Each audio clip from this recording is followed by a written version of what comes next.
Selamat pagi Romo dan teman-teman. Pada kesempatan ini kami dari kelompok 2 akan membahas tentang Immanuel Kant dan Friedrich Hegel.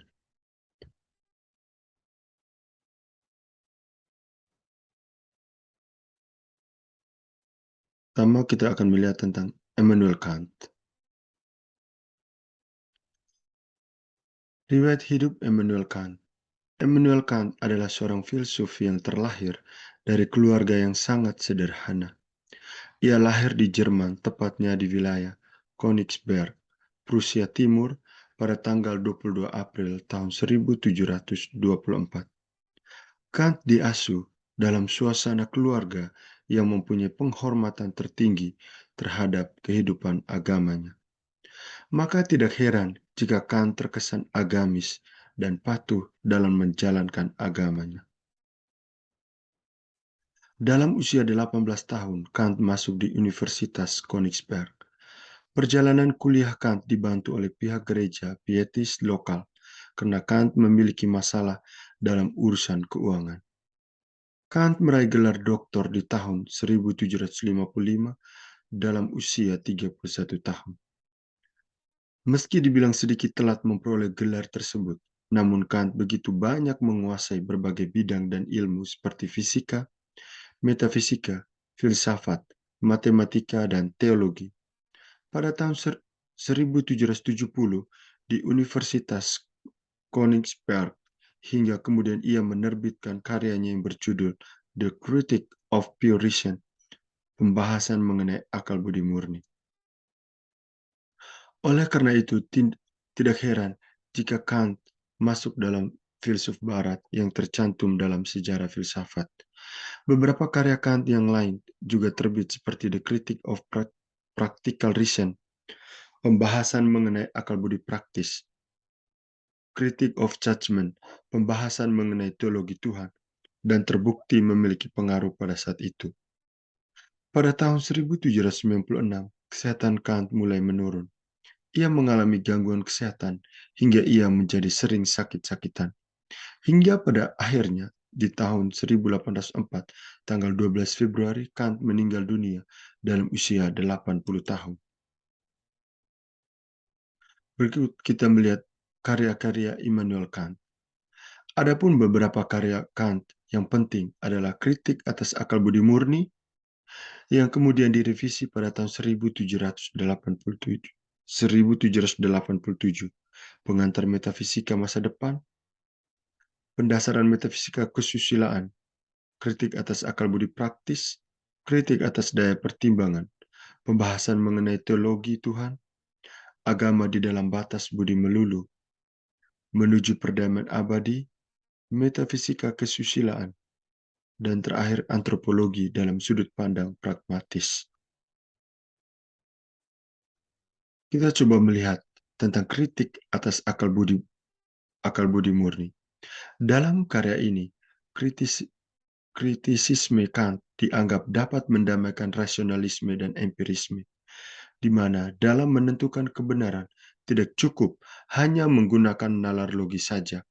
Akan tetapi di sini, peran rasionalisme yang sangat menekankan unsur a priori atau ide bawaan dari alam metafisika juga diperlukan. Kritik atas akal budi praktis. Bagian ini membicarakan mengenai moral. Tujuan hakiki filsafat moral adalah membantu kita menjadi orang yang lebih baik. Dalam Critique of Practical Reason, Kant menunjukkan rasio praktis memberikan perintah yang mutlak yang disebutnya imperatif kategoris. Berikut kritik atas daya pertimbangan. Dalam karya ini, Kant memadukan antara kritik atas rasio umum dan kritik atas rasio praktis. Kritik daya pertimbangan ini menyesuaikan keduanya dengan konsep finalitas. Artinya, sebelum menentukan kepastian, maka harus diselidiki dulu. Konsep pemikiran Kant. Pertama, konsep etika Immanuel Kant. Dalam ruang lingkup filsafat etika, Immanuel Kant termasuk pada filsafat aliran etika deontologis. Etika deontologis adalah teori filsafat moral yang mengajarkan bahwa sebuah tindakan itu benar kalau tindakan tersebut selaras dengan prinsip kewajiban yang relevan untuknya, atau dalam artian tindakan itu dianggap benar apabila itu adalah kehendak baik. Etika deontologis sangat menekankan pentingnya motivasi dan kemauan baik dari para pelaku. Menurut Kant, ketika manusia meninggalkan pamrih-pamrihnya, maka kehendak baik di dunia ini akan terwujud dalam pelaksanaan kewajiban. Immanuel Kant, ter- terdapat tiga kemungkinan seseorang menjalankan kewajibannya. Pertama, ia memenuhi kewajiban karena hal itu menguntungkannya. Kedua, ia terdorong dari perasaan yang ada di dalam hatinya, misalnya rasa kasihan. Ketiga, ia memenuhi kewajiban karena kewajibannya tersebut memang ingin ia penuhi sebagai kewajibannya.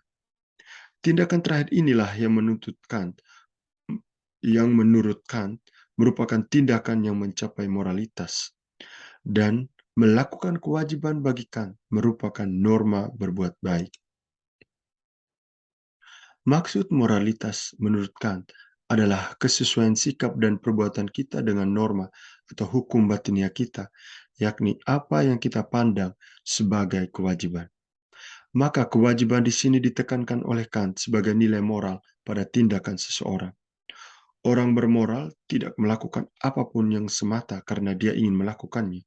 Apapun yang dilakukan itu karena dia merasa berkewajiban melakukannya.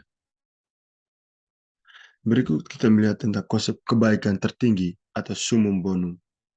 Summum bonum dari bahasa Latin artinya adalah kebaikan tertinggi.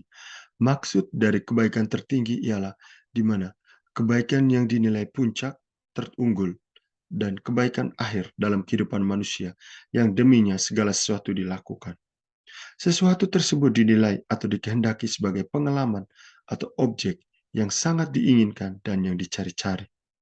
Pemenuhan kewajiban yang berasal dari hati nurani atau dorongan dari Tuhan adalah salah satu bagian dari summum bonum, di mana Tuhan memberikan tekad batin yang kuat untuk bertindak atas dasar kewajiban dan keutamaan. Hal demikianlah yang dianggap sebagai moral yang murni. Menurut Kant, kebaikan tertinggi dalam dunia saat ini tidak pernah terrealisasi secara sempurna.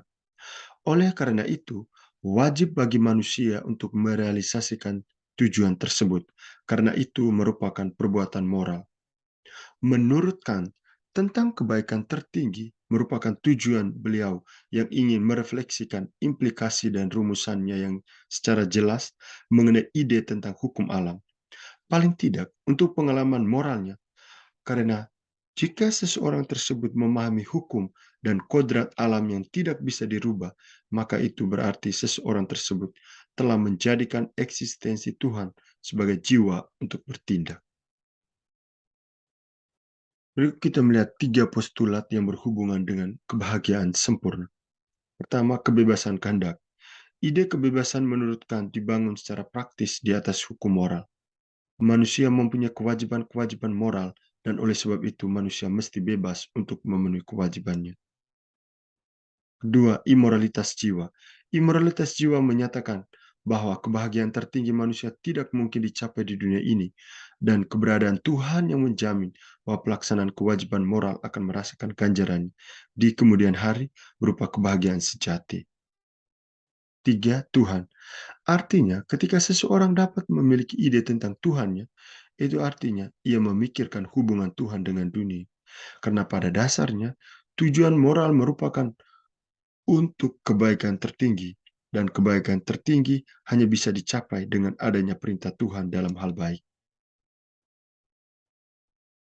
Oke teman-teman dan Romo, pada bagian kedua ini kita akan melihat tentang George Wilhelm Friedrich Hegel.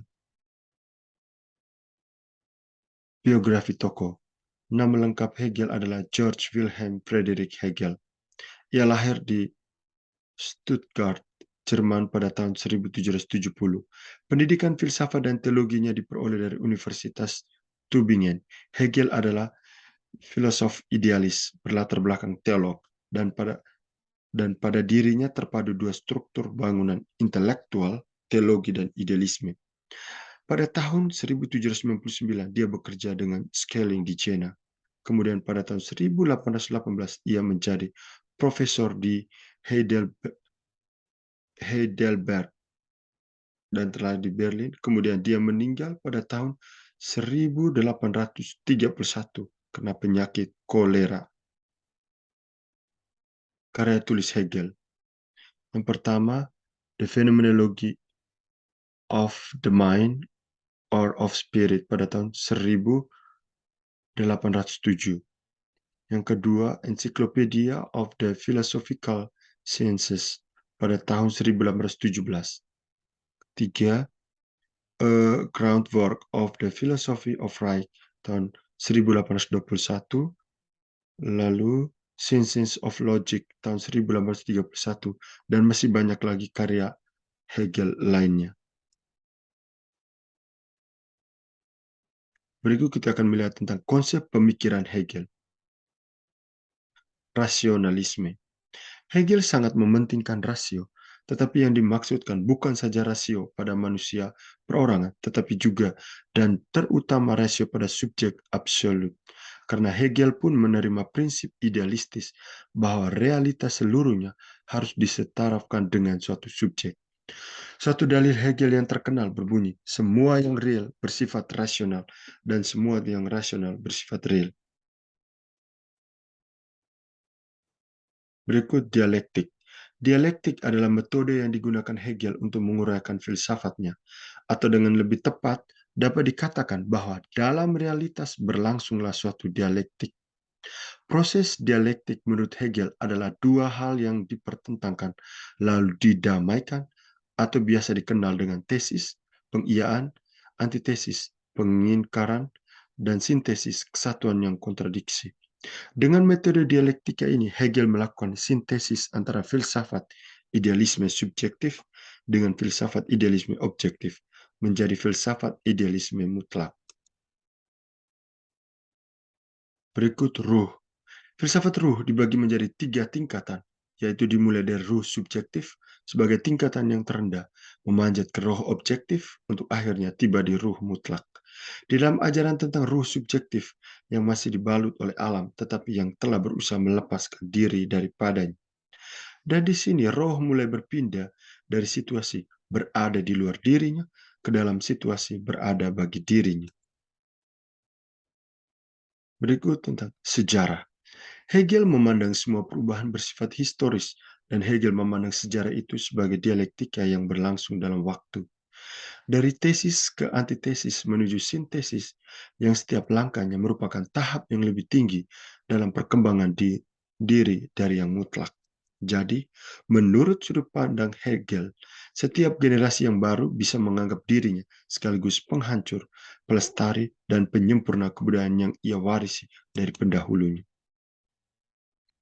Berikut kita akan melihat relevansi pemikiran Kant dan Hegel dalam dunia sekarang ini.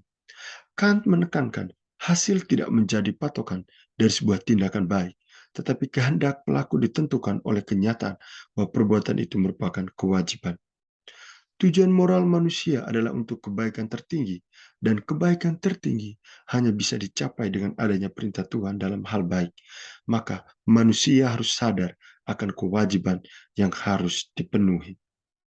Hegel menekankan aktualisasi pikiran yang mampu menjawab realitas. Demikianlah pemaparan dari kami tentang konsep pemikiran dari Kant dan Hegel. Sekian dan terima kasih.